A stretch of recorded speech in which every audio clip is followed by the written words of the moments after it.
প্রতিষ্ঠান ধ্বংসকারীকে আমরা কখনো এখানে রাখবো না।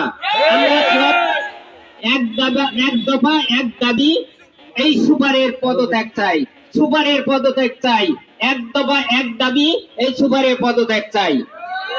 আমি এই সংক্ষিপ্ত আলোচনা এখানেই শেষ করছি।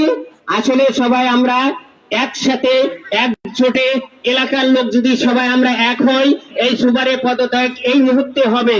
কারণ যে সময় আসছে, এই সময়ে শুধু যারা দুর্নীতি করছে তাদের এখান থেকে প্রত্যেক জায়গা থেকে ছড়ে দেওয়া লাগতেছে। এটা কিন্তু দেশে একটা আন্দোলন গড়ে তুলছে কারা? ছাত্র সমাজ। সেই ছাত্র সমাজের কারণেই আমরা কিন্তু দুর্নীতিবাজদের হেরাইতে পারতেছি, সরাইতে পারতেছি। ঠিক আছে, সবাইকে ধন্যবাদ দিয়ে সুস্বাস্থ্য কামনা করে আমার সংক্ষিপ্ত আলোচনা এখানে শেষ করলাম। সম্মানিত এলাকাবাসী, আমাদের সামনে এই সুপারের বিগত সময়ে সীমাহীন দুর্নীতির বিরুদ্ধে